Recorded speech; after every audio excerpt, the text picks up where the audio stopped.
I can't remember what video podcast this is. I think this is 55. It might be 56.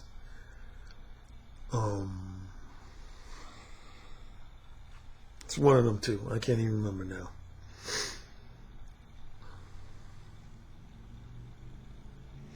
Now I'm gonna warn you, man. Number one, you know about the fact that this is gonna be a free video.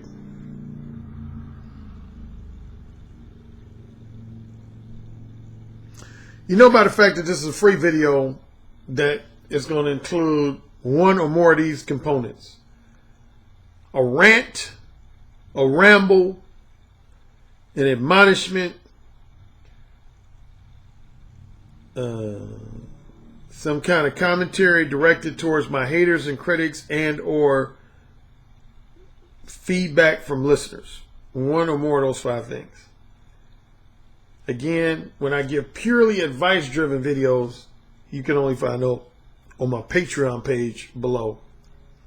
My Patreon page below. All my relevant and important links are below. You can always leave me public feedback in the comment section below.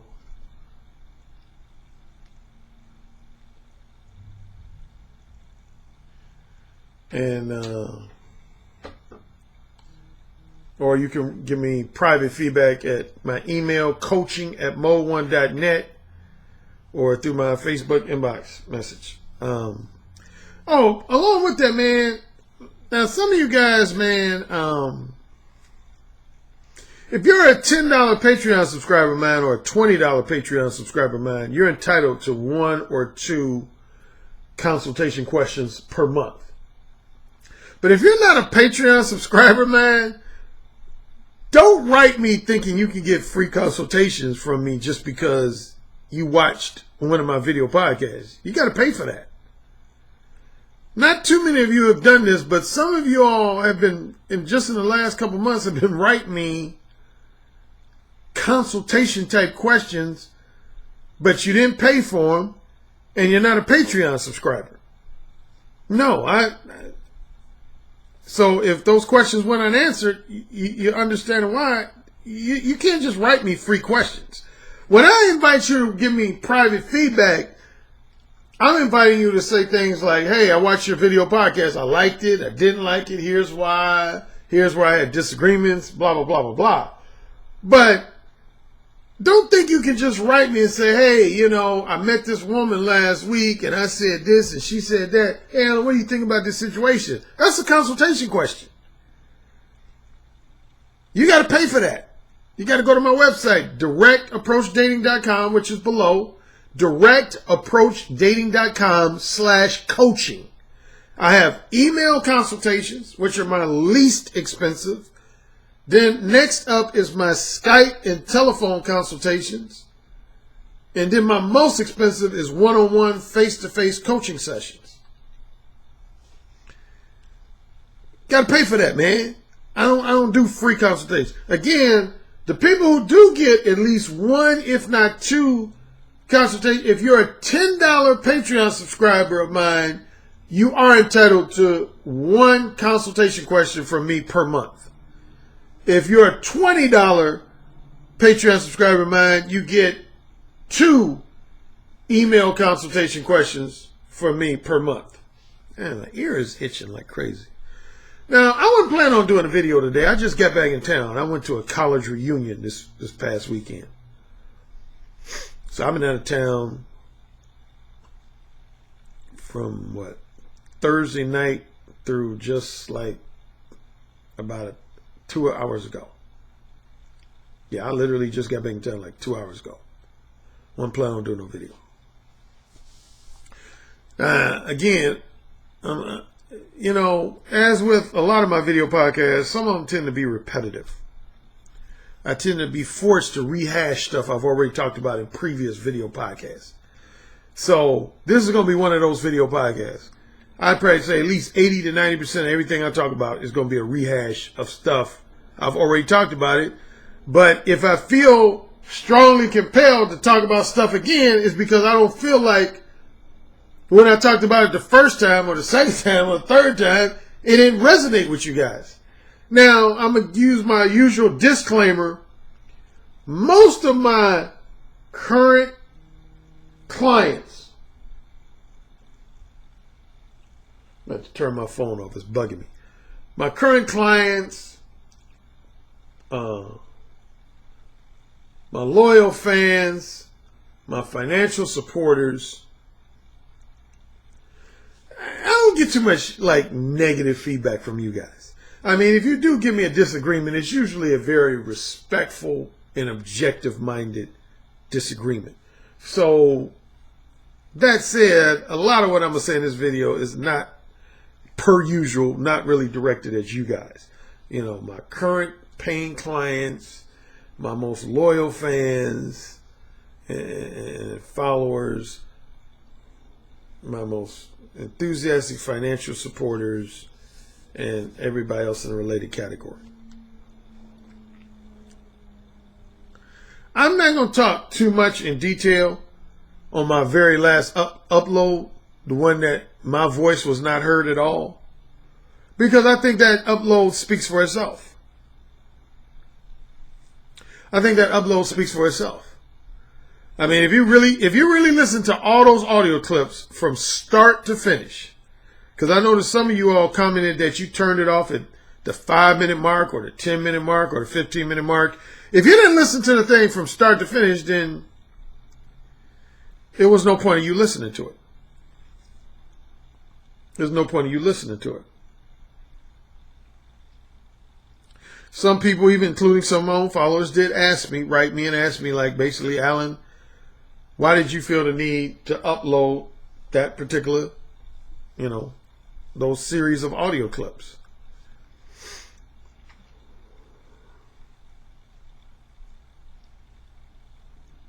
Because the person who was the subject of those audio clips, as you know, me and him have had a back and forth starting with early June, all the way up until now. He said a lot of things about me on his YouTube channel. I've mentioned him, if only indirectly, here on my YouTube channel. I've never usually mentioned him by his full name. I always refer to him as the old man.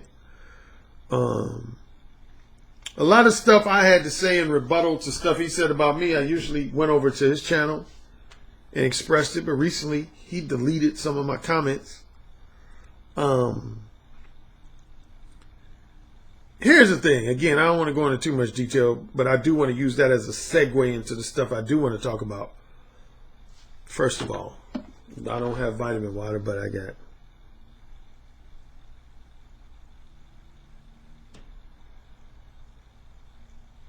Fiji. I've been drinking more of this than I have vitamin water.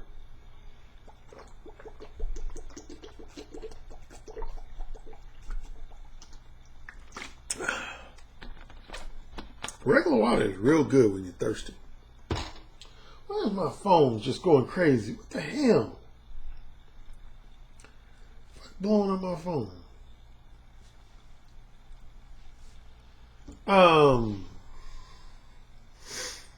If you listen to that last upload, if nothing else, see, there's some people who are just loyal supporters of mine. Fans, followers, and supporters of mine, they really don't give a fuck about that dude. And I know people in that category are probably irritated by that last upload because they don't give a fuck about that dude. On the opposite end, he has loyal fans and supporters of his that don't give a fuck about me. And they're probably irritated whenever, and I've seen them comment to him that they're irritated when he talks about me a lot on his channel. So we both got a percentage of people who follow us both that are totally dedicated to us individually that hate the fact that we have to mention the other person. And I respect that. I acknowledge that. Then there's this other group that's kind of like, there's a lot of guys that either currently or used to follow both of us. They were kind of fans and supporters of both of us because, as you know, we used to be pretty cool. I used to allow him to endorse, promote, and recommend at least 2, if not 3, of my 4 books. And Yeah, starting with roughly mid to late fall of 2015, all the way up until about mid to late May. Yeah, I'd say late May of this year. I freely allowed him. You could say I gave him my blessing to promote my books. Then the first week of June is when I sent him an email saying that I wanted to disassociate myself from him. Anyway, I don't want to rehash a lot of the specific details because I think I've already talked about it enough. But the reason why I did that, uploaded that last video, is because for my more objective-minded listeners, whether it be listeners of mine or particularly listeners of both of our channels, you couldn't help but to notice the blatant contradictions in a lot of those audio clips. You couldn't help but to notice them. I call that, I would nickname that last upload I did as a Tim Russert move. And some of you might be like, who's Tim Russert? Tim Russert used to be the host of NBC's Meet the Press. And see, one thing I used to love about Tim Russert was a brilliant host of Meet the Press. Go YouTube Tim Russert, Russert. Man, Tim Russert was thorough. He was thorough. And one of the things that Tim Russert was known for, this was probably the thing he was known for, is he was the type of host that was brilliant at convicting people with their own words. Instead of him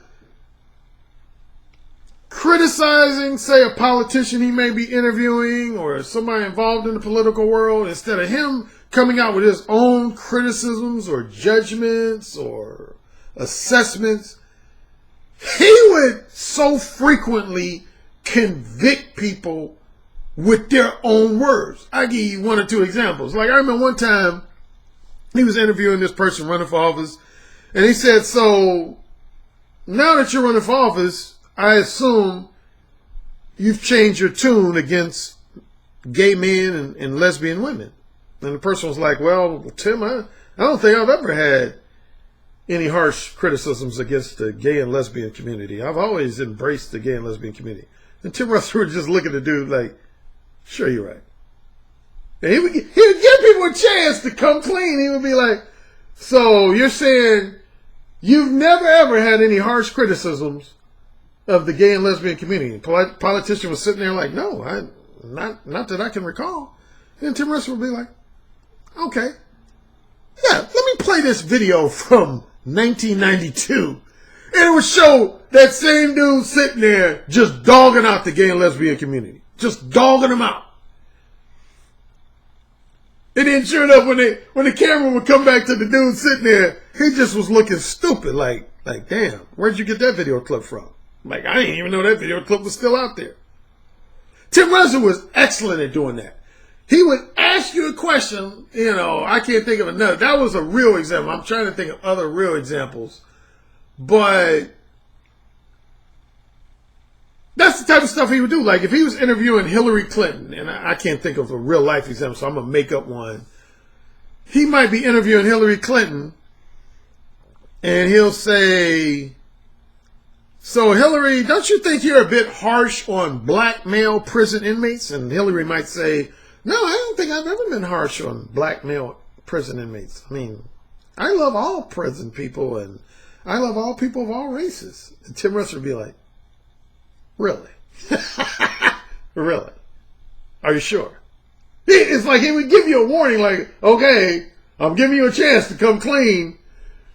And then say Hillary was to continue to say, oh, I don't think I've ever said anything specifically against black male prison inmates. Then he said, yeah, okay. Yeah, let's show the newspaper article quoting Hillary Clinton from 1986. And he'll show a quote saying, Hillary Clinton says, black men are the worst of prison inmates of any race of men ever. Now, this is not real. I'm making this up, but that's the type of stuff Tim Russert would do. So again, in a nutshell, what he was good at doing, which I love, is he convict people with their own words. Their own words. And that's what I attempted to do, and I would say I successfully did with that last upload.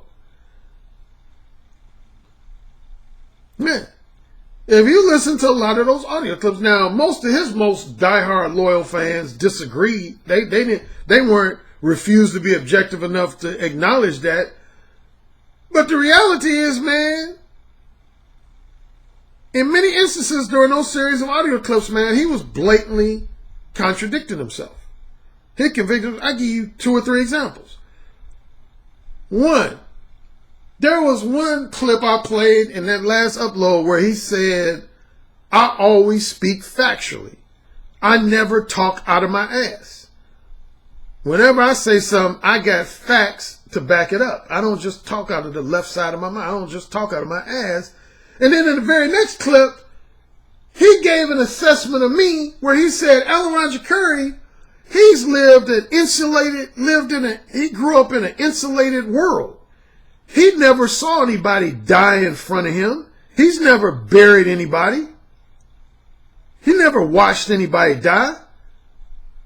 That was a blatant fucking contradiction. He started off saying, everything I say about somebody, I'm able to back it up with evidence and fact. He said, I never talk out of my ass. But then he turned around and talked out of his ass. The old man ain't never lived my life. He ain't never hung around me in real life. He don't know the things I've experienced in my life. I watched both of my parents die in my face. I don't know too many of my friends or acquaintances that watch both. I know some of my friends and acquaintances that watch either one of their parents die actually in their face. And if they did, like most of my friends who did watch a parent die, they only watched one of their 2 parents die. I watched both. I watched my father and my mother died in my arms. She took her last breath in my arms. My father died in front of me, my brother, and my mother. We watched him take his last breath. So for the old man to say, Alan Roger Currie has never watched anybody die, that's him fucking talking out of his ass. And the further suggestion when he said, basically, like, I haven't experienced anything, harsh in my life. He don't know who I've hung around. Matter of fact, I would almost bet you money that I've hung around more hardcore motherfuckers in my life than he has. I would almost bet money that I have. Man, I've hung around brothers with prison records. I joked about that in one of my early video podcasts. There's a Jamie Foxx joke he had one time. He's been interviewed, and he said something to the effect of, he said, there's a lot of classy type brothers I hang around with, intelligent, articulate, educated type brothers I hang around with. And then he said, I have a whole other group of brothers I've hung around in my life that don't even have real social security numbers.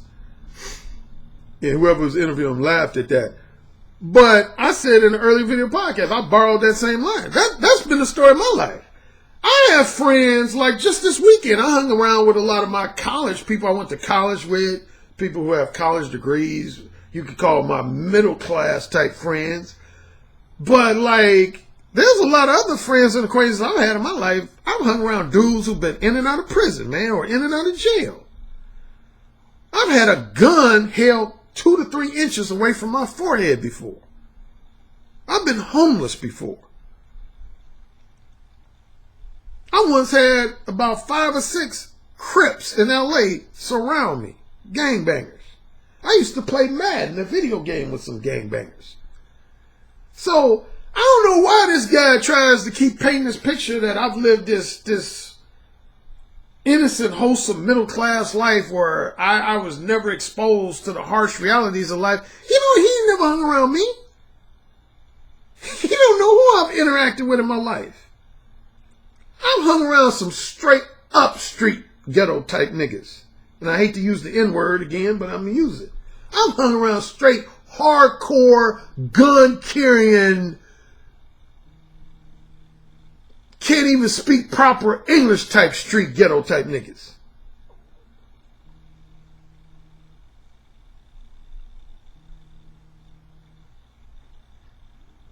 So I don't know. It's funny how when people find out you have a college degree, and he ain't the only one who's done this. A lot of people sometimes do this with college educated black people. They think if you have a college degree that automatically means you've lived like a Theo Huxtable from the Cosby Show type life. Like you've only exclusively hung around other middle class and upper middle class type black people. And that always cracks me up, man. I mean, I grew up in Gary, Indiana, man. As far as I'm concerned, if you're from the Midwest, that's like enough said. That's like saying you grew up in the south side or west side of Chicago. What are you talking about?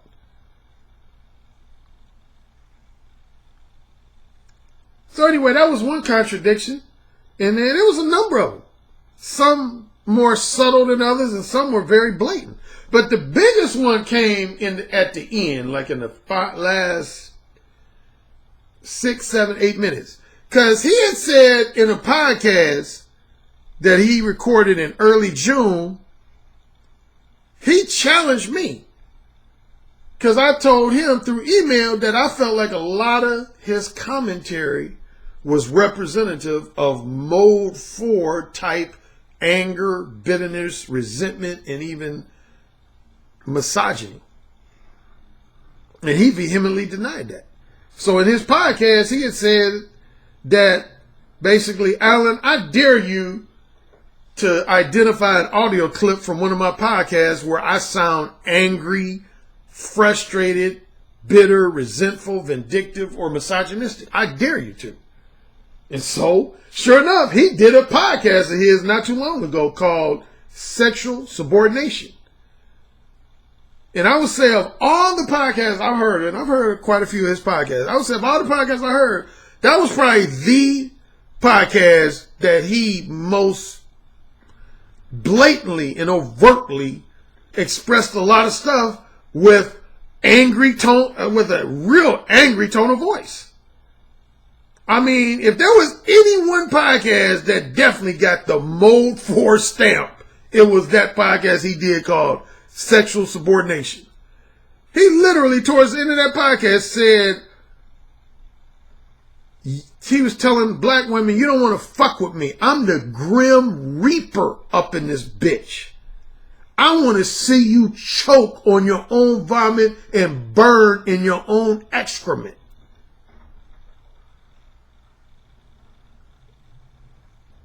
Let me point something out to you, and then I'm gonna try to move on to my other related subject.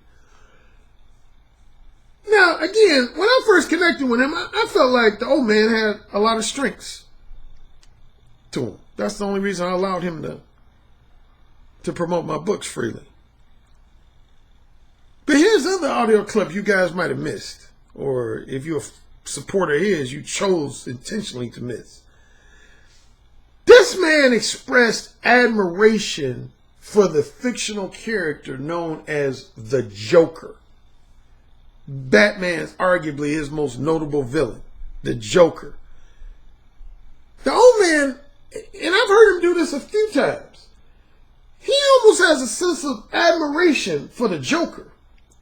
See, this is what you got to understand. I'm not the biggest comic book like Angry Man. I know it's a big comic book geek, and some other guys on YouTube are comic book geeks. I'm not a super duper comic book geek, but I've generally kept up with the Batman and a few other comic book heroes. See, here's what you gotta understand about the Joker, man. The Joker was written to be a fucking homicidal maniac. Do you understand that? The Joker's character was written to be a homicidal maniac. Do you know psychologists and psychiatrists have stated over the years, ever since I was a little kid, I've read different articles and reviews where one of the first signs that you're a crazy motherfucker is when you begin to admire and empathize with other crazy motherfuckers. That's the first sign that you on your way to fucking being crazy. Is when you admire and or empathize with other people who are fucking crazy. How can you guys who support this guy and follow this guy, how can you not shake your head when you hear a motherfucker say he admires the fucking Joker, man? I mean, seriously. The Joker literally was written to be fucking crazy. I never admired somebody who was fucking nuts, fictional or non-fictional. Like, there's people who admire Charles Manson. Charles Manson was fucking nuts. But there's people who admire fucking Charles Manson. Like, I'll give you 3 fictional characters real quick. Start with Al Pacino. I was reading an interview with Al Pacino, and as you know, he's played a number of real classic roles. And one of his most classic roles was the Cuban gangster Tony Montana in the movie Scarface. And I was reading his interview where the person interviewed him said, you know, Al, I don't know if you know, but a lot of people like love Tony Montana to death. They like love him. They damn near worship him. They consider Tony Montana like their hero and their role model, their idol, particularly men from the black community and Hispanic communities. Does that flatter you? And it said, Al Pacino chuckles. And then the interviewer said, you know, Al, why do you find that funny? And now I'm about to paraphrase some of Al Pacino's words. Excuse me, my mustache is itching like crazy. I've been having a lot of skin problems in the last few days.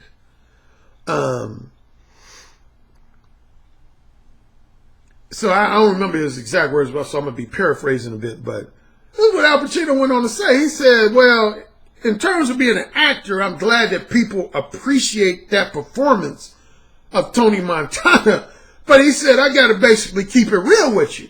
He said, Tony Montana was like fucking nuts. He said, that's what the people who admire that character don't understand. Tony Montana was like out of his fucking mind. And that's how I played him. He was like nuts. He was like literally screwed up in the head. He said the only reason I was going to agree to play him is if he died at the end. He said, that's why I had it specific that he had to die in the end because I didn't want people to admire him. I wanted people to realize that he was fucking nuts. He said, so from just a pure acting perspective, I'm glad that people thought I brought a lot of realism to that performance and that they thought that I played the character exceptionally well. But in terms of admiring the character himself, he said Tony Montana was a fucked up individual. The dude wanted to fuck his own sister. He was like, the dude was not a guy you want to admire in your life. He was fucked up. And he basically said a lot of brothers and Hispanic brothers don't get that shit. And I'll tell you, he said essentially the same thing. Denzel Washington. He said almost literally the same thing about his character of Alonzo in Training Day. He said, I refused to take the role of Alonzo unless the writers guaranteed that he was going to get killed. He said, I did not want Alonzo to live. He said, because Alonzo was a fucked up individual. He said, I was going to play him to the T, but he said, I got to let you know, Alonzo was fucked up, man. But he said, a lot of brothers been coming up to me talking about, oh man, Denzel, I love the character Alonzo. He's my favorite character of yours. And, you know, that's the dude. I admire Alonzo, man. He was straight up hard. He was gangster. And Denzel was basically like, that motherfucker was fucked up. He was crazy. How the fuck you gonna admire this dude and he fucking crazy? And one more character on the balancing out with at least one female is Glenn Close's character of Alex Forrest in Fatal Attraction. Do you know there were women, and I saw this myself when I went to IMDb before they took away the message boards. A lot of women used to come on IMDb empathizing with the character of Alex Forrest and defending the character of Alex Forrest. And Glenn Close acknowledged that in one of her interviews. She said she would get letters from women that actually loved and adored the character of Alex Forrest. But Glenn Close, the actress who played Alex Forrest, even basically said, similar to Al Pacino and Denzel Washington, she was like, Alex Forrest, that bitch was crazy. She suffered from borderline personality disorder. She wasn't a woman that I wanted other women to emulate. That bitch was crazy. Do you think Heath Ledger, if he was still alive, would want men to idolize the fucking Joker? Come on, man. Are you serious? Who the fuck wants to admire somebody who's fucking nuts, who's written to be nuts? The Joker was written, created to be nuts. His main characteristic is that he's a mentally deranged homicidal maniac. How can you admire somebody like that?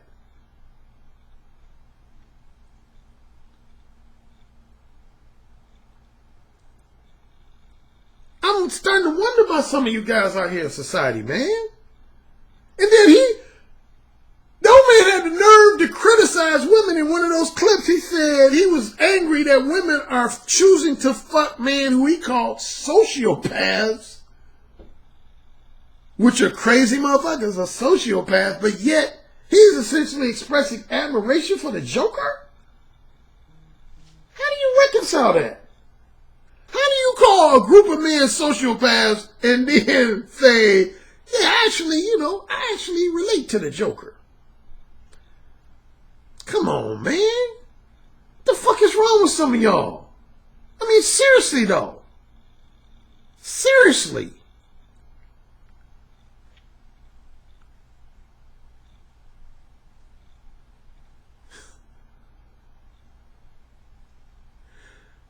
If I had to bring on one more before I move on. I remember I was watching this movie called The Source Code. I don't know how many of you saw this movie with Jake Gyllenhaal called The Source Code, where he keeps going back in time to stop this guy from detonating this nuclear bomb.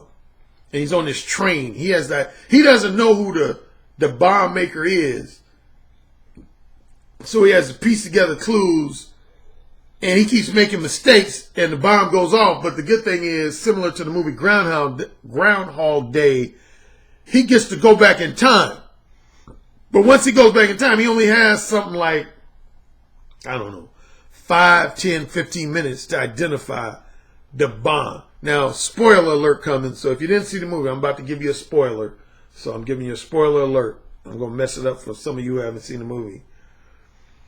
But when he finally identifies the bomb maker, I thought it was very realistic, because there's a lot of guys like this in real life. It wasn't some crazy looking motherfucker looked like the Joker or anybody. It was this normal looking, nerdy, young, nerdy looking guy who was chubby. He was just basically like a chubby nerd. But when Jake Gyllenhaal essentially asked him why are you trying to blow up the world? And he was just like, because the world is unfair. It's just inherently unfair. Now, I can't remember his specific gripes.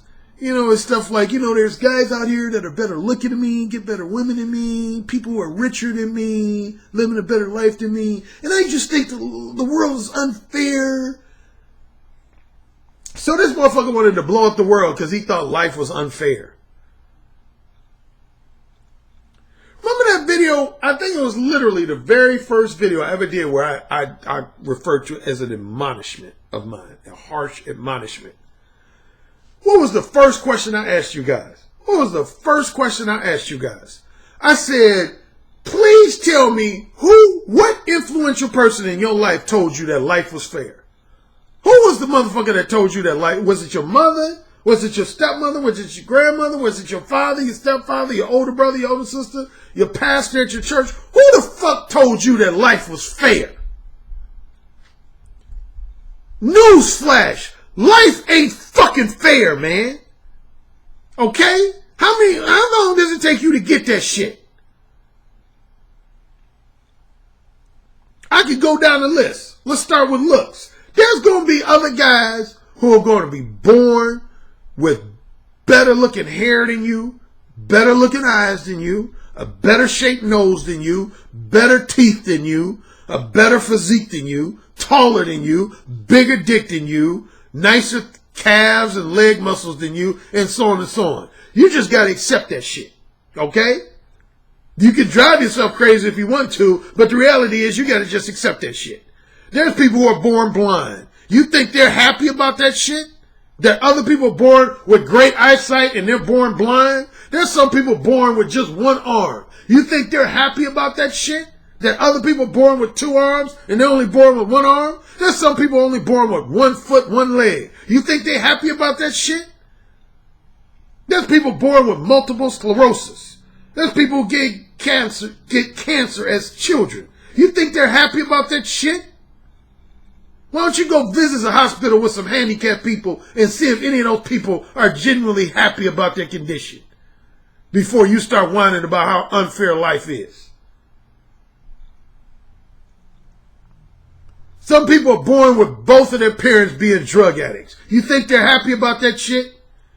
You think people who are born with physically abusive parents are happy about that shit?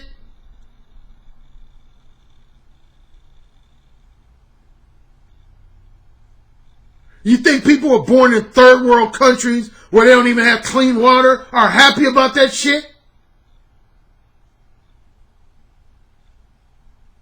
Please enlighten me.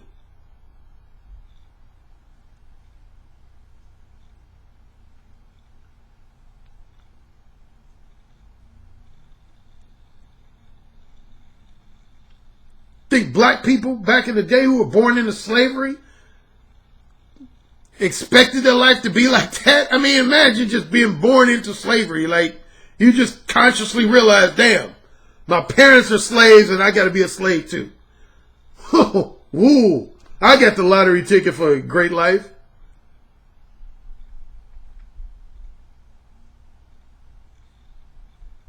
Life ain't fucking fair, man. Everybody ain't born with the same lot.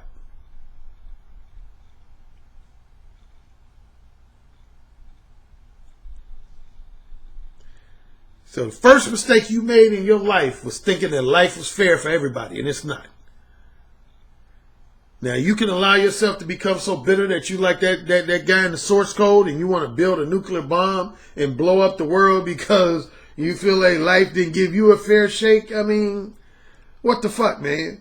We all gonna die, man. Number one, it ain't like, when it comes to death, it ain't a matter of if we gonna die. We all gonna die. I'm gonna die. You gonna die. All of us gonna die. It's just a matter of when you gonna die.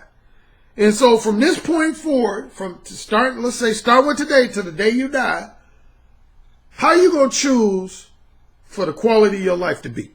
You gonna choose to spend the rest of your life just dwelling on just bitter thoughts and angry thoughts and resentful thoughts and vindictive thoughts? Is that the type of life you're gonna choose for yourself? Is that the type of life you want to choose for yourself?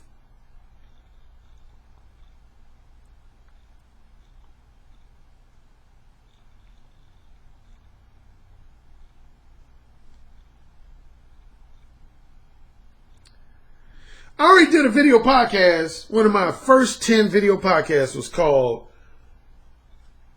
I want to say it was called Beta Males Don't Understand the True Nature of Women.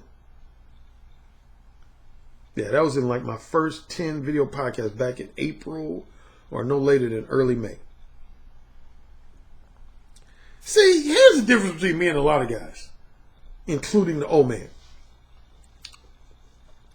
A lot of guys have criticisms of women. I mean, probably my number one book where I offer my own brand of criticisms of women would be my book, The Possibility of Sex. I highlight a lot of the flaws and weaknesses of women. I highlight how sexually duplicitous they are, how dishonest they can be, how misleading they can be, how materialistic they can be, and just generally how manipulative they can be. But you know what the difference is between me and a lot of guys? Like, I'll highlight Rollo Tomasi, the author of The Rational Male, who I met in Orlando a few weeks ago. When Rollo highlights the flaws and weaknesses of women, he just does it in a very, matter-of-fact manner. He does it in a very objective, matter-of-fact manner. And I would say, I would put myself in the same category. Like, if you read The Possibility of Sex, there's no section in The Possibility of Sex where I come across like, hey man, fuck women, man. They're all no good, scum of the earth bitches, and they should be avoided, and they should be slapped, and they should be killed, and they should be tortured. Fuck all those bitches, man. No, I just basically say, hey, fellas, women can be manipulative as fuck, and you got to prepare yourself for that. You got to be aware of that, and you got to prepare yourself on how to counteract that and or neutralize that. Period. I don't necessarily have a problem with guys who simply offer criticisms of women's behavior or highlight many of their flaws, weaknesses, inconsistencies, contradictions, and hypocrisies. I don't have a problem with that. But when you take it 2 or 3 steps further and you have these harsh, angry tones in your voice, saying this is, again, I don't want to spend too much time talking about the old man, but to highlight him at least one more time, see, one of the things he's trying to debate me on is he tried to say that, Alan, the quality of a man's voice and the tonality of a man's voice should have nothing to do with what mode he's in. But I'm the creator of the 4 modes of verbal communication. Number 1, I'm the creator.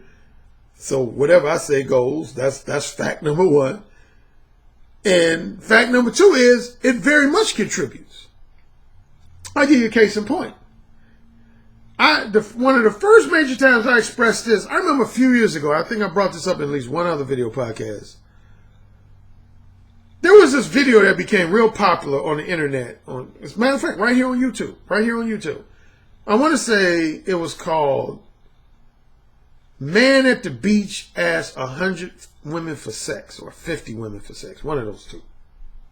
And it was this young, like college-age looking guy, kind of semi-corny, semi-nerdy type guy. He was standing at the beach and he was just openly asking women to have sex with him. So quite naturally, a lot of my followers wrote me and said, hey, Alan, there's this video of this guy at the beach being mode 1. I said, really? Okay, let me see this video. And I watched the video. I was like, nah, he ain't mode 1. And a lot of my followers tried to argue and they said, yes, he was. He didn't engage in lengthy small talk with these women. Within the first 2 to 3 minutes after he started talking to these women, he let them know that he wanted to have sex with them. He invited them to have sex with him. I said, yeah, if you're asking me, was he verbally direct? Then my answer would be yes. If you're asking me, was he straightforwardly honest about the fact that he wanted to have sex with these women, my answer would be yes. But if you're asking me specifically, do I think his behavior was representative of mode 1? My answer would be no. And a lot of my own followers were taken aback by that. They said, really? So I'm kind of confused.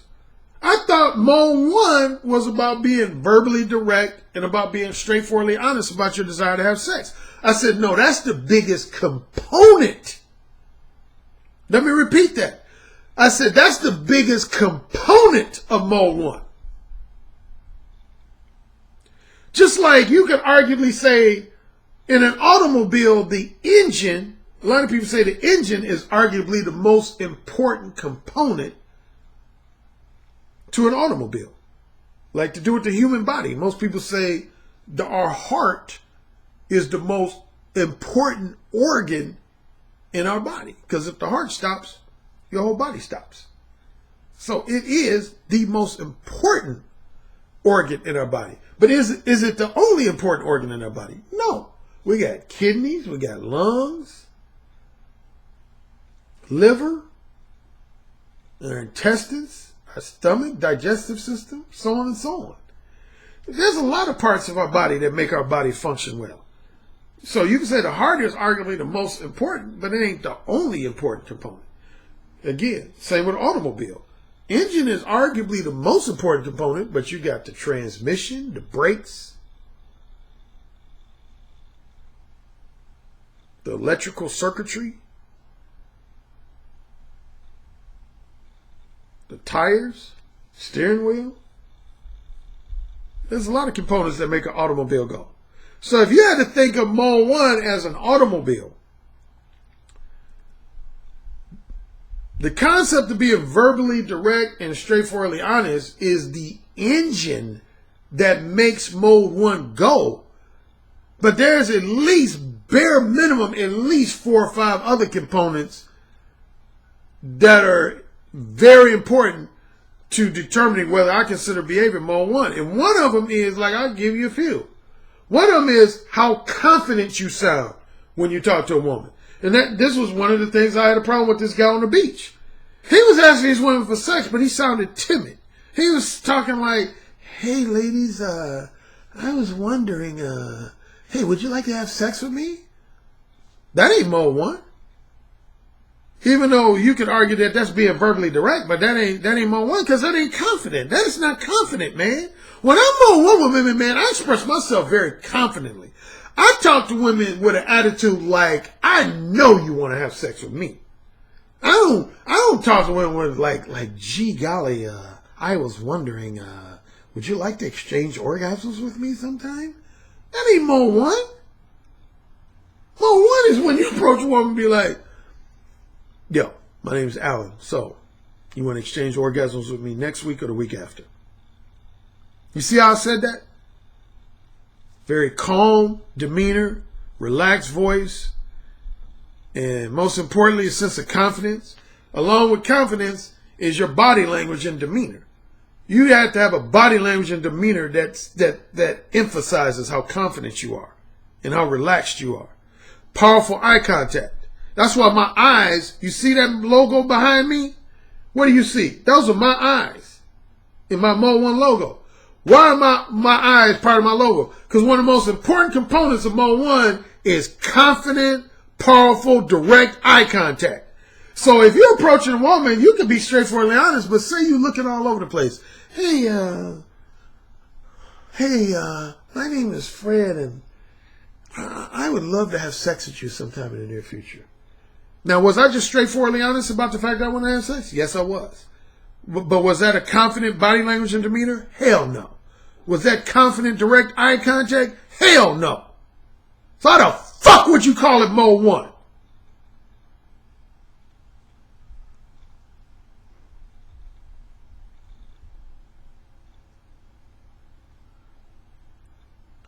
Mode 1 is not just about being verbally direct and straightforwardly honest. You got to be a confident motherfucker to be Mode 1. Why do you think I do one-on-one coaching and Skype consultations? I don't need to do Skype consultations and one-on-one coaching just to tell guys to be straightforwardly honest. Who needs to be fucking coached to just simply be verbally direct and straightforwardly honest? All you got to do is tell somebody to do that. That don't require no hours of consultation sessions and or one-on-one face-to-face coaching. I mean, what the fuck?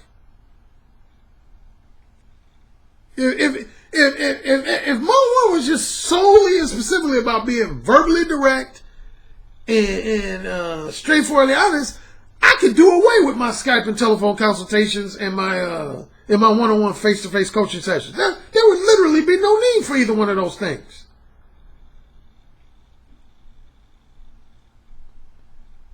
That's the most important component of being Mode 1 is being verbally direct and straightforwardly honest about your sexual desires, interests, intentions. But it is not, and I repeat, it is not the only component.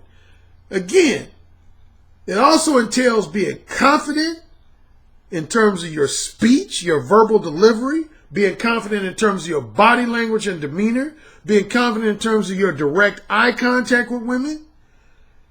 And again, the issue that me and the old man are going back and forth on is your overall vocal quality and the tonality of your voice. And see, this is when I bring in Mode 4 in issue. See, if there's 2 of the 4 modes that more than any other modes that often get confused and conflated for each other, it's Mode 1 and Mode 4. Because both of them involve being verbally direct and for the most part, straightforwardly honest. So in those 2 respects, they're similar to each other. The main difference is when you're Mode 4, whether it be talking to women or talking about women, again, whether it be in regards to talking to women or talking about women, one of the things that separates Mode 1 from Mode 4 is that Mode 4, you can say the same thing in Mode 4 that you might say in Mode 1 in terms of almost the exact same wording. But what would separate the 2 is if you have angry undertones and connotations to your voice. For example, let's say I approached a woman. I said, "Oh, you are attractive and sexy. I want to fuck the shit out of you. I really do. I want to fuck the shit out of you. See, that's mode 1. That would be an example of me being mode 1. Now, here would be a mode 4 variation of that. Let's say I approach a woman. I'm like, look at you. Boy, you look just like one of them stuck-up bitches I always meet. But I still want to fuck the shit out of your bitch ass.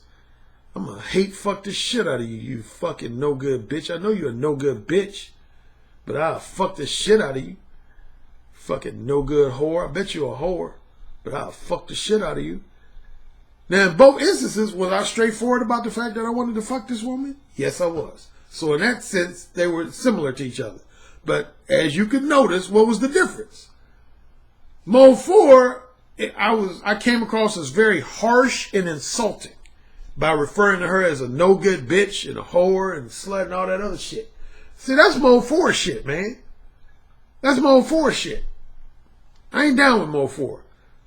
Now, I've openly admitted in my book, who said again.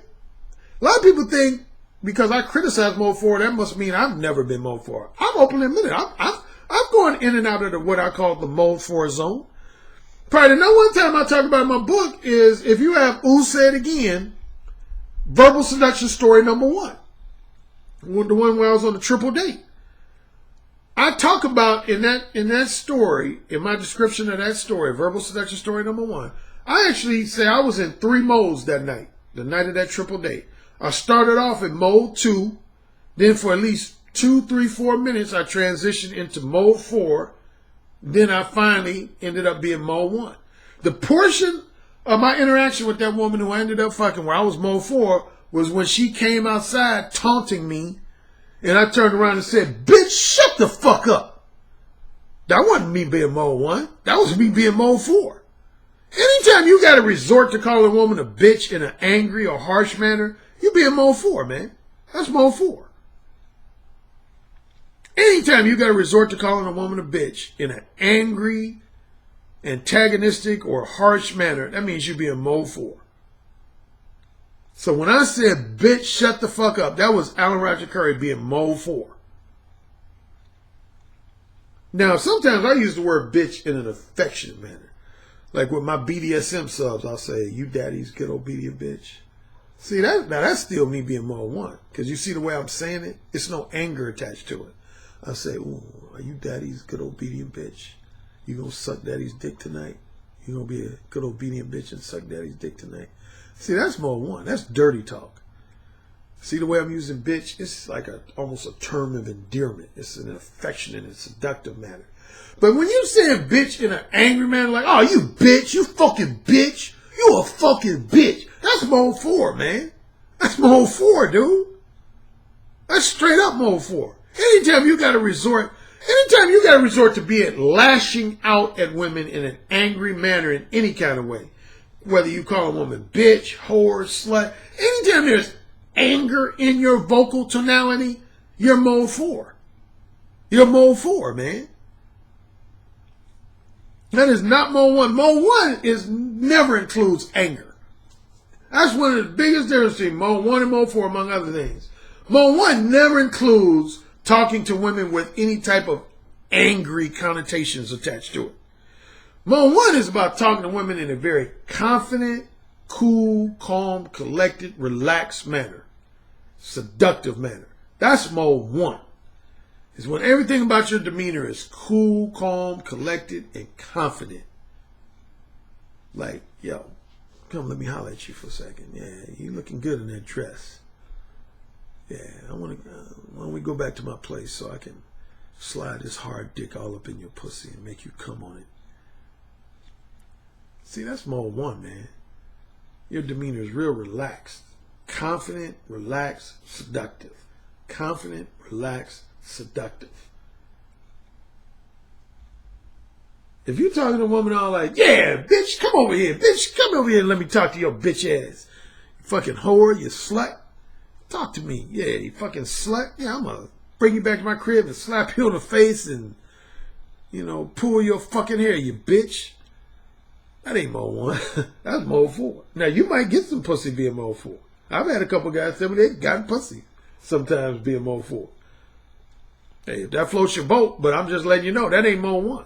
If you got to call again, if you got to talk to a woman with an angry tone of voice, any type of bitterness or resentment or vindictiveness in your voice, you're purposely and intentionally antagonistic with women, that ain't Mo 1, man. That's Mo 4. That's Mo 4.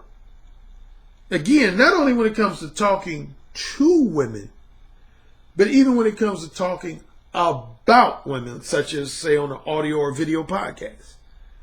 Like, again, I'll highlight me and Rolo. Like, when you've heard me talk about women, I've talked about women, how manipulative they are. When have you ever heard me on one of my video podcasts talk like this? Like, man, you women are so fucking manipulative, man. They fucking manipulative bitches, man. Fuck them, man. They so fucking manipulative, man. And they so fucking sexually duplicitous, man. Fuck these hoes, man. Fuck these sluts, man. They're so fucking duplicitous and manipulative. God damn, fuck these hoes. Have you ever heard me talk like that? You ain't never heard Alan Roger Currie talk like that. When I'm talking about, say, how sexually duplicitous women are, or how misleading and manipulative they can be, I talk about it in a very just matter-of-fact, cool, calm, relaxed manner. I'm like, hey, fellas, women have a sexually duplicitous nature about them. That's who they are. They have a very misleading and manipulative nature about them, most of them. That's who they are. I don't say it with any anger behind it, any harsh tones behind it. I just basically, and again, if Rolo don't mind me invoking his name, Rolo's pretty much the same way. Like when I listened to him talk at the 21 convention, he was highlighting a lot of the flaws and weaknesses in women's character and integrity and overall behavior, but he never attached any anger to it. Rolo never came out like, all these women are, Rolo's married. He's happily married. So he don't have no anger towards women. Otherwise, why would he be married? He's married. I met his wife in Orlando. Beautiful wife. He got a beautiful wife. Yeah, she's a beautiful blonde. She's beautiful. Yeah, he's married, got a daughter. So he don't have no anger towards women. Matter of fact, he wrote a great blog. I posted it in one of my other video podcasts. He wrote a blog where he talked about that. He said, I can't remember his exact words because he's very eloquent. So I'm going to try my best to, if only paraphrase his word. But essentially, he wrote this blog of just a few weeks ago where he said, the purpose of having men become red pill aware is not so that they will develop hatred towards women. He said that's not the ultimate objective of making men become red pill aware. Is not to make them hate women, but just to make them aware of the fact that women are not these pristine, innocent, wholesome, strictly monogamy-oriented creatures that you think they are and that the media and entertainment industry tries to promote them to be. And that was my attitude when I wrote The Possibility of Sex in 2012. That book was not written to bash women or to suggest that women are just no good bitches coming to earth. I basically presented that book with an attitude like, hey, fellas, this is how women are. Like it or dislike it, love it or hate it, this is the true nature of women. This is how they are. And you got to take them off of that proverbial pedestal and treat women. I'm shaking my head because in some respects, I'm tired of repeating myself, but I find in the nature of my work, it's almost inevitable that I'm always have to repeat myself. But I did a whole video podcast where I talked about every species has its nature. And I basically said it's foolish to develop hatred towards a species simply because they're living up to their nature. It's just like, let's say you a zebra lover. But you see a video of some lions eating zebras, and all of a sudden you find yourself hating lions because you see them eating zebras. With all due respect to you zebra lovers, man, it's in a lion's nature to eat a fucking zebra. It ain't in a lion's nature to be chummy with a fucking zebra and like you see on these Disney cartoons and shit. Shit, when lions see a zebra, that's like us looking at a piece of pizza or something. Or us looking at like a double cheeseburger. I mean, what the fuck? They gonna eat a zebra if they're hungry. The jungle is the jungle. That's why they call it the motherfucking jungle, man. Them motherfuckers ain't out there to be friends with each other. Most of the animals in the jungle, man, they look at each other as fucking food, man. What the fuck? You gotta laugh at this shit, dog. I mean, so how you gonna like find yourself spending the rest of your life saying, man, I hate lions, man, because lions be eating zebras, and that shit's unfair. That shit's just wrong. Lions shouldn't be eating no zebras. They should be trying to support zebras and build up their confidence and self-esteem, man. They shouldn't be trying to eat those lovable zebras. Come on, man. What the fuck? I mean, can you imagine male lions forming their own organization called the MGTOW Lions? Can you imagine male canines, otherwise known as dogs, forming their own MGTOW group against female canines, otherwise known as bitches? Can you think of any species of animals that's the male species of that group is going to get together and say, you know what, man? Fuck these hoes, man. Fuck these hoes, man. We ain't going to talk to them no more. We ain't going to try to fuck them no more. Man, fuck these hoes, man. You just gotta laugh, man. What the fuck, man? A spider is a fucking spider, man. I mean, if a spider bites you, you gonna hate spiders for the rest of your life? Spiders have their nature, man. Snakes have their nature. Raccoons have their fucking nature. See, like raccoons, another animal that cartoons always make raccoons seem all friendly and funny and shit. Raccoons will fucking attack your ass if you fuck with them in real life. Raccoons don't be playing. Them motherfuckers are gangster.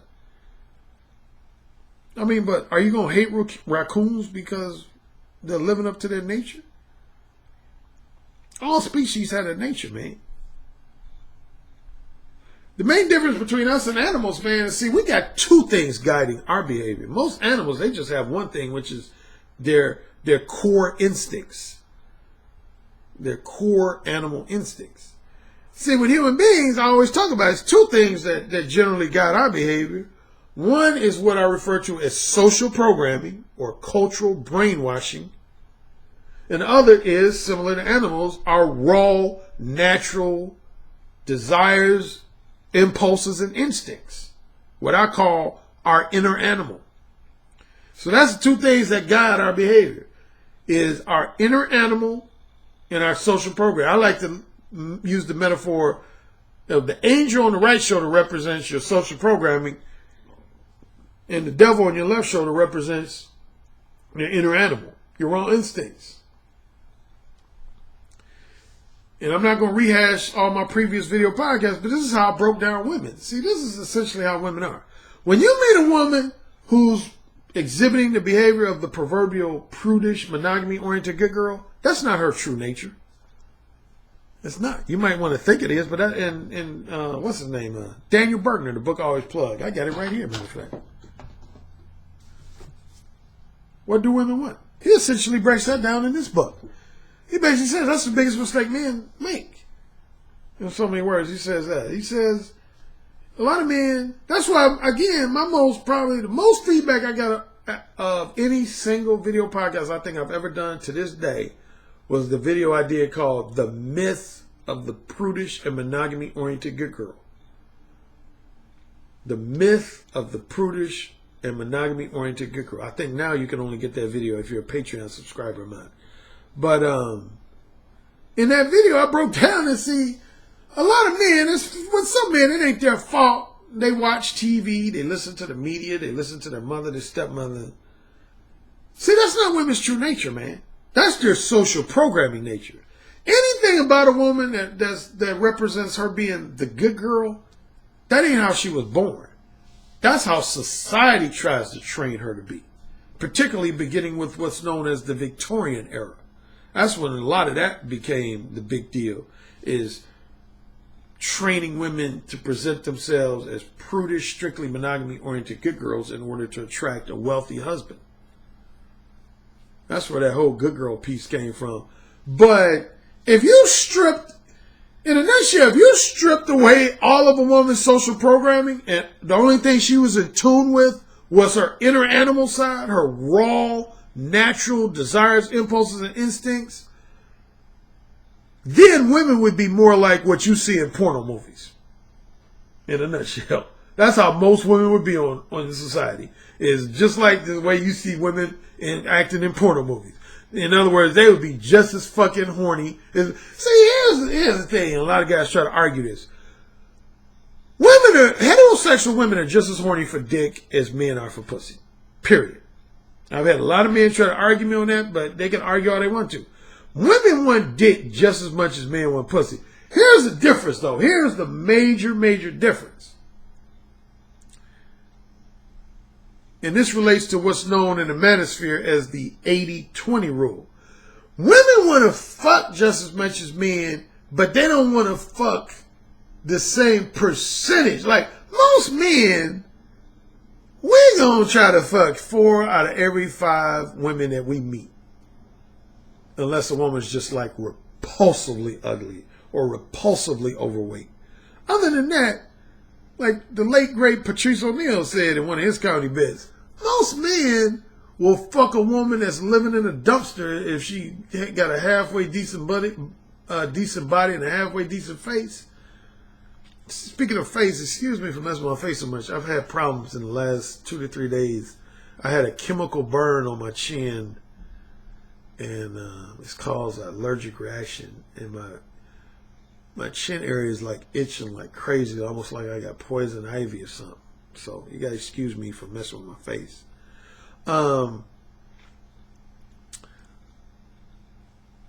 yeah,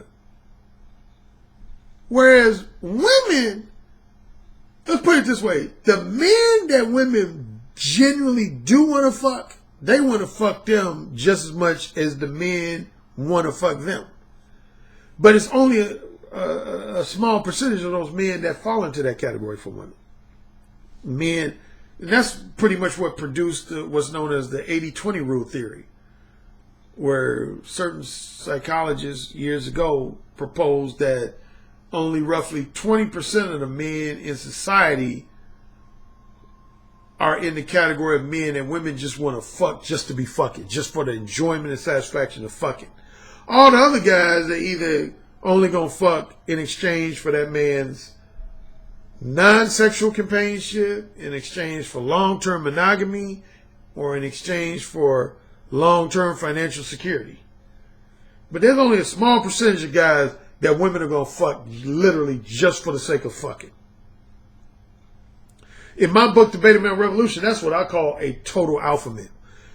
A total alpha male would be a guy that a woman wants to fuck just because she finds him handsome, she finds him sexy, and she thinks she's going to enjoy herself thoroughly in bed. She don't want no money from him. She don't want no monogamy from him. She just wants to fuck him just for the sake of fucking. That's a total alpha male. That's what I call a total alpha male.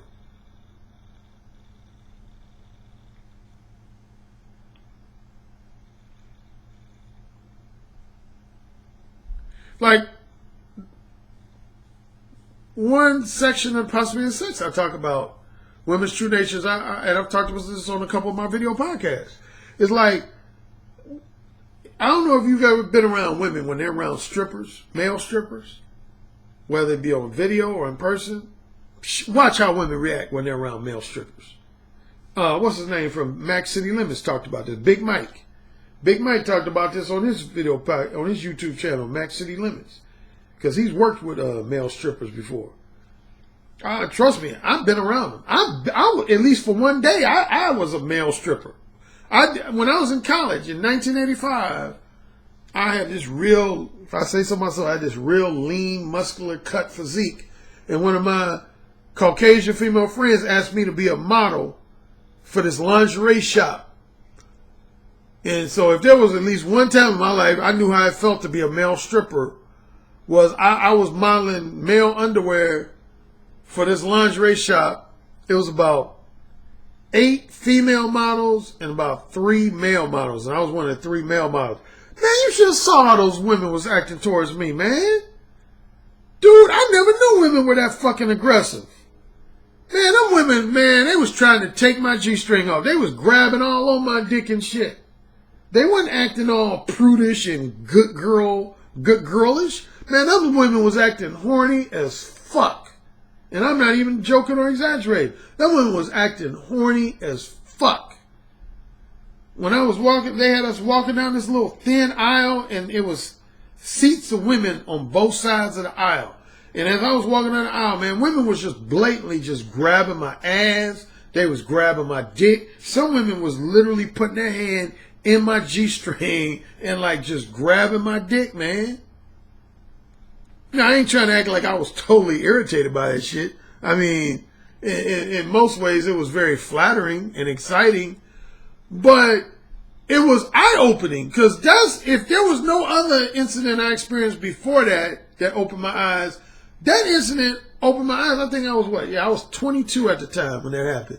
Matter of fact, 1985, that was the first year I started being Mo 1. That was like probably my first full calendar year being Mo 1. It was that same year. Dude, that's when I realized, man, that women are just as... Well, I knew from dealing with women individually that a lot of women were just as horny for sex, if not hornier, than a lot of men are. But as far as in a group format, man, I'm telling you, man, these women, dude, they was acting like dudes, in a nutshell. They was acting the way you think dudes act when they're around half-naked women.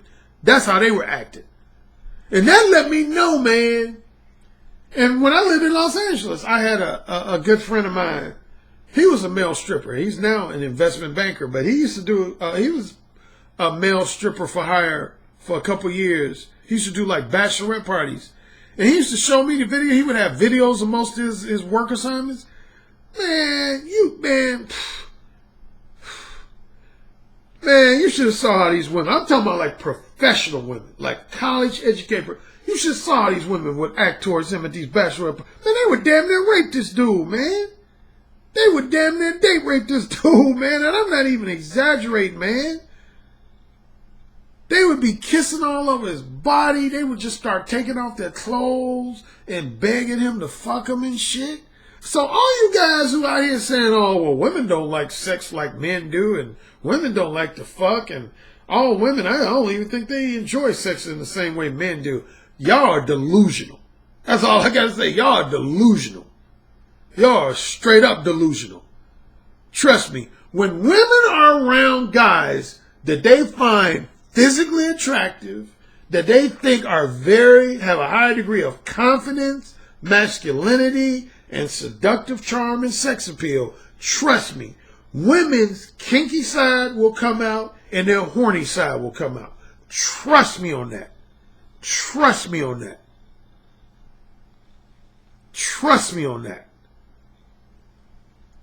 That's women's true nature.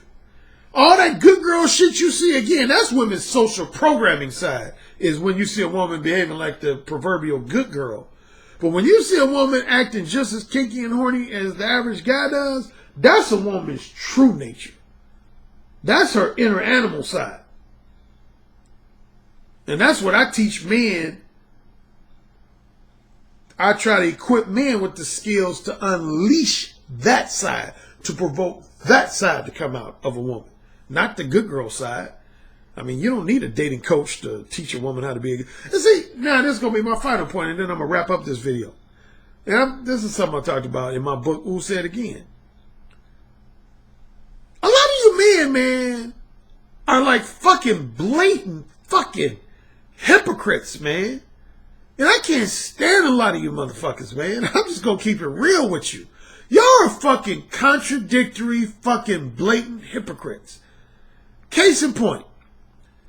A lot of you men will write comments in my comment section, or I'll see you in somebody else's comment section, harshly criticizing women for being promiscuous, and y'all call them all kinds of whores and sluts. But a lot of you motherfuckers who call women whores and sluts, y'all either are promiscuous or you aspire to be promiscuous yourself. What the fuck? How you gonna pass judgment on a woman's promiscuity and you either are promiscuous yourself or you want to be promiscuous yourself? That is fucking hypocritical. And I am not down with that shit, dog. That's why I never pass judgment on women's promiscuous habits. Because I know I'm promiscuous. How the fuck I sound criticizing a woman for being promiscuous and I'm promiscuous myself? I'm criticizing a woman for being polyamorous and I'm polyamorous myself. That don't even make no goddamn sense. But I read a lot of you motherfuckers write comments talking about how promiscuous women are, but then y'all turn around and talk about how many women either you are fucking or how many women you want to fuck. What the fuck is that about? And you wonder why women say y'all ain't about shit. I'm on women's side. You fucking want to be Mr. Womanizer, but yet you criticize a woman for being a whore or a slut. The fuck is that about? And along with that, you men will criticize women for having some guys that they just want to fuck and other guys a different type of guy that they want to date or marry. Like you don't have the same type of duplicity. Why you think I talk about in at least 3, not 1, not 2, but at least 3 of my books, I bring up Dr. Sigmund Freud's Madonna horror complex. What do you think the Madonna horror complex represents? Male sexual duplicity. You men are the same fucking way. You got some women you just want to have casual sex with, and then you got other women that you want to be in a long-term relationship with or you want to marry. That's totally different than the type of women you just want to fuck. So you got women in one category and then a totally different group of women in this category. But when women do the same thing, y'all want to complain about it? What the fuck is that about? I mean, seriously, what the fuck is that about? Listen to my audiobook, Ooh Said Again. Boy, that's one chapter. A lot of you men will, after y'all listen to, I think it's chapter 2 or chapter 3, some of y'all will not like me after that chapter, because I let y'all fucking have it, you hypocritical motherfuckers. I let y'all fucking have it. I can't stand men who are a combination of hypocritical and judgmental. I hate men like that. I literally despise men like that. Men who are sexually hypocritical and judgmental. Fuck y'all, man. I can't stand you motherfuckers, man. I can't stand. And y'all can call me a simp all you want to. I don't give a fuck. And some of y'all, when I express this criticism, y'all say, oh, Alan, he wants to be a... Fuck y'all. Y'all can be my guest calling me that shit. Y'all sorry, hypocritical motherfuckers, man. Can't stand. Y'all wonder why the dating scene is so fucked up. No less than 40 to 50% of the reason why the dating scene is fucked up is because of you motherfuckers. It ain't just women. Women contribute their own fuckery to the fucked up dating scene, but y'all at minimum are 40% of the blame on why today's dating scene is fucked up. Some of y'all are weak. Y'all ain't got no backbone. Y'all hypocritical as fuck. Y'all judgmental as fuck. Y'all hateful as fuck.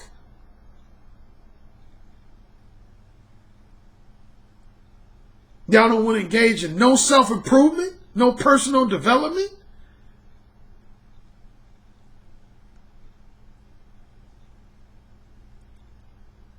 Y'all admiring motherfuckers like the Joker? A homicidal maniac.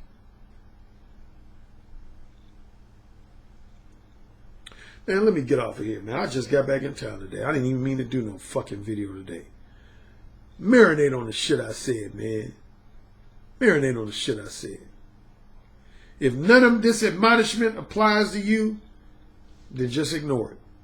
That would probably be a large percentage of my most enthusiastic fans, my most loyal followers, my financial supporters, Patreon subscribers, clients. You know I love you guys, man. I'm all about trying to help you guys out.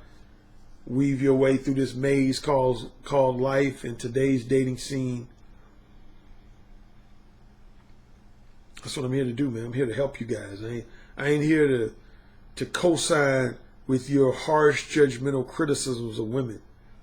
I don't see why any man on earth wants to choose to spend the rest of his life being bitter towards women, hateful towards women. You know, like I said, there's the YouTube host BGS Itmore. He did a rebuttal to one of my admonishments where I criticize guys for whining and complaining about women. And he did a rebuttal video. And I remember I wrote in this comment section, here's where I empathize with you guys, and here's where I don't. And then I'm done for the day. If you have an ex-wife who like cheated on you while you was married, and was fucking a bunch of guys, or even worse, she got pregnant by another guy, I can understand you being bitter towards your ex-wife. I understand that. I empathize with that. I can see you doing some degree of whining and complaining about your ex-wife in that scenario. Or ex-wife who caused you were affluent when you first met this woman and during most of your marriage, but because of a nasty divorce, now you're in financial ruins or you had to file for bankruptcy. I'm empathetic to that, man. Or ex-wife, you had kids together and now she has full custody of kids. You hardly get to see your sons or daughters. I'm empathetic to that, man. If you had an ex-fiance who broke off the engagement and ran off with another motherfucker, I'm empathetic to that, man. If you had an ex-girlfriend who, treated you like a chump, emasculated you in public, cheated on you with your best friend or your coworker, man, I'm empathetic to that type of shit. You had a casual sex lover who told you she was STD free and then she gave you syphilis or herpes or something, man, I'm empathetic to that. So if you got beef with women you've actually had sex with, actually interacted with, was in a relationship with, ex-wife, ex-fiance, ex-girlfriend, former casual sex lover, man, I'm feeling that, man. I'm empathetic to that. I empathize with you on that type of frustration and bitterness. I can relate to that, man. Some of my clients have gone through that shit, man. Nasty divorces and shit, nasty child custody battles, and women who lied to them, cheated on them, and I'm empathetic to that, man. But what I'm not, if no other area, here's the one area I'm not empathetic to you guys who have a certain degree of bitterness and frustration and resentment and hatefulness, is you guys who are just hateful towards women who have simply rejected you or have simply ignored you in favor of another guy. I don't empathize with that, man. I'm sorry. If y'all looking for empathy in that area, you ain't gonna get it from me. Because that's a woman's choice, man. Ain't no woman obligated to reciprocate your romantic desires, interests, and intentions, or your strictly sexual desires, interests, and intentions. No woman on earth is obligated to reciprocate your romantic or strictly sexual desires, interests, and intentions. So, in other words, if you let a woman know you're interested in dating her or interested in casually fucking her and she rejects you, you just got to accept that and move on, man. You can't harbor any type of bitterness and resentment towards women like that. Or if a woman doesn't even want to have a 5-minute conversation with you, she basically like, oh, I don't want to engage in a conversation with you. You can't be bitter over that shit. You drive yourself crazy for the rest of your life. That's a woman's choice, man. Don't you want the choice to reject women? Don't you want the choice to ignore women? I'm sure some of you guys have women that you choose to ignore. Women because of the fact that they don't have the face that you're attracted to, the body that you're attracted to. I'm sure there's women that you choose to ignore. Do you want women making you feel guilty over the fact that you're choosing to ignore these women or choosing to reject these women? So why are you trying to make women feel guilty over the fact that they chose to reject you or ignore you? So you get no empathy from me. You guys who complain about women who have rejected, even if it was some type of harsh rejection, fuck that, man. Just accept that and move on to the next woman, man. And to correct one other thing, going back to my last upload, you know who, he made the statement that Alan Roger Currie is telling men to lower their standards. I would dare him to find an audio clip where I've ever said that. I've never said that. I've never said men need to lower their standards. Those words have never come out of my mouth. What I said that he misinterpreted for that, here's what I said. I did one video podcast and probably 2 or 3 video podcasts where I said that if a particular woman you're attracted to or a particular type of woman you're attracted to is not interested in you, then you have to accept that and move on to the next woman. Now, he misinterpreted that as me saying you need to lower your standards, but I never specifically said, I've never told a man that they should lower their standards. But it's like this. Say you're a guy and you're only attracted to women who are blonde, Caucasian, blonde with blue eyes. But the last 35 women that you approached that were Caucasian, blonde with blue eyes all rejected you. I mean, what the fuck you gonna do? You got two choices. You can continue to be persistent and approach 35 more Caucasian women with blonde hair and blue eyes and hope that one of those women are going to reciprocate your interest. Or you can say, well, maybe I need to entertain the thought of dating a brunette or a redhead or an Asian chick or a Hispanic chick or whoever. I mean, if a woman's not interested in you, she's just not interested in you. You can't. Here's one thing you got to understand about Mode 1. And I say this in the very introduction, not even in chapter 1, chapter 2, chapter 3, but in the very introduction of my Mode 1 book. Mode 1 was never designed to help men prevent or avoid rejection. Let me make that emphatically clear. See, a lot of pickup artists, all their teachings are about helping men try to prevent, avoid, or at bare minimum delay rejection. That's not what Mode 1 is about. It never has been about. Mode 1 has never been about preventing rejection, avoiding rejection, or delaying rejection. Matter of fact, I believe if you're going to get rejected, it's best to get rejected immediately. I love being rejected immediately and straightforwardly. If I'm going to be rejected by a woman, I want to be rejected by a woman by the end of my very first conversation with her. I don't want to be rejected by a woman after I've gone on 3, 4, or 5 dates with a woman or spent 12 hours talking to her on the phone. I want to be rejected by a woman. Speaking of rejection, I was out of town this weekend. I was in Indianapolis. And I approached this woman. I forget where we were. We were somewhere in public. She was an attractive black woman. And I used my normal opening line. I said, so. Well, normally I said, so. When would you like to share my company one-on-one? With her, I said, so. How could a brother like me contact a sister like you? And she said that would not be possible. I said, really? She said, yeah, I'm dating someone. I just went, okay. I said, well, my name's Alan. It was nice meeting you anyway. She smiled. She said, it was a pleasure meeting you. And we just ended the conversation. That whole interaction took no more than like 2 minutes. She rejected me immediately and straightforwardly. And I just accepted it and I moved on. It wasn't like I went to sleep that night like, damn, man, that bitch rejected me, man. Fuck her, man. Fuck that bitch, man. Fucking bitch, man. I mean, she rejected me, man. I was like, basically like, okay, so on to the next one. Mode 1 has never been about trying to turn a rejecter into a reciprocator. That has never been what Mode 1 is about. So all of you guys who try to say, hey man, yeah, I've been using Mode 1, but yeah, man, I'm getting a lot of rejection, so Mode 1 doesn't work. No, that's bullshit. Mode 1 has never been about preventing rejection. And it's never been about converting a rejector into a reciprocator. Mode 1 is basically designed to help men do mainly 2 things, among other things.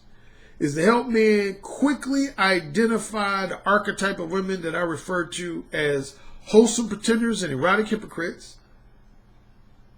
That's what Mode 1 is designed to do. One of the 2 things that Mode 1 is designed to do is to help men quickly and effectively identify and seduce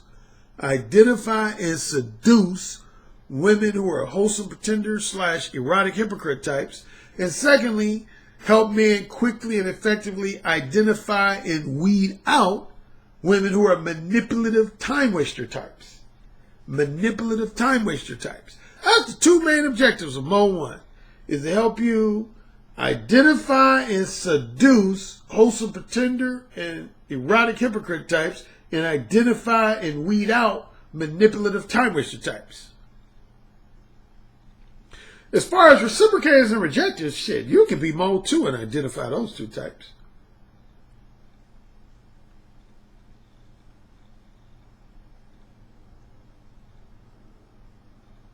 Hashtag.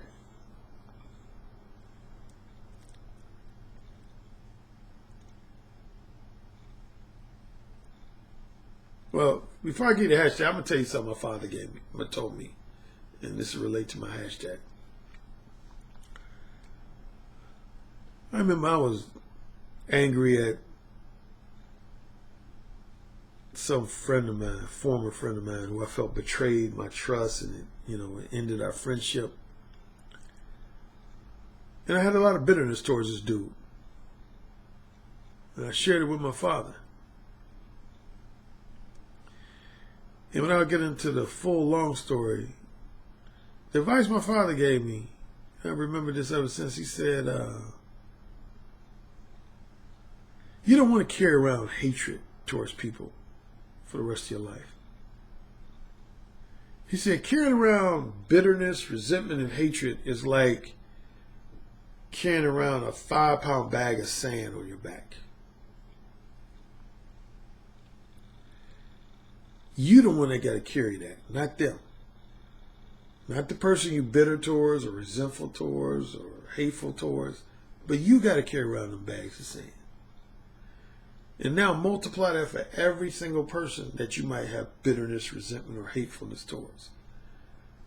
Then you're carrying around multiple bags of sand. He was like, do you really want to carry around those multiple bags of sand? Because most of the people you have bitterness towards, resentment towards, hatefulness towards, they don't care. They going on with their life. They don't care. You're the one that's got to carry around those bags of sand. Don't carry around those bags of sand. Hashtag. No bags of sand on my back. No bags of sand on my back. Peace. Yes, sir. Say it again. Yes, sir. Who's the king? Alan, you're the king. Say it again. Alan, you're the king. You're dominating me. Say it again. Alan, you're dominating me right now. Mode 1. Mode 1. Daddy, can I go, please? You're the king. Say it again. Oh, you're the fucking king. Yes. Yes. Yes.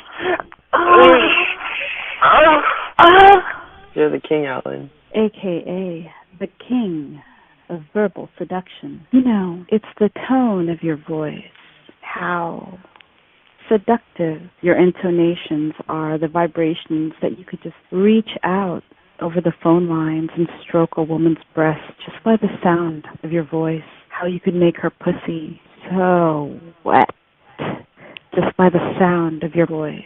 That's actually very hot. So you said my show was what? I said your show is powerful. Oh, say it again. Your show is powerful. I bet the king would fuck me really good. Oh, yeah. Who's the king? Alan Roger Currie. Oh, yeah. Who's the king? Alan Roger Currie. The king. The king. The king.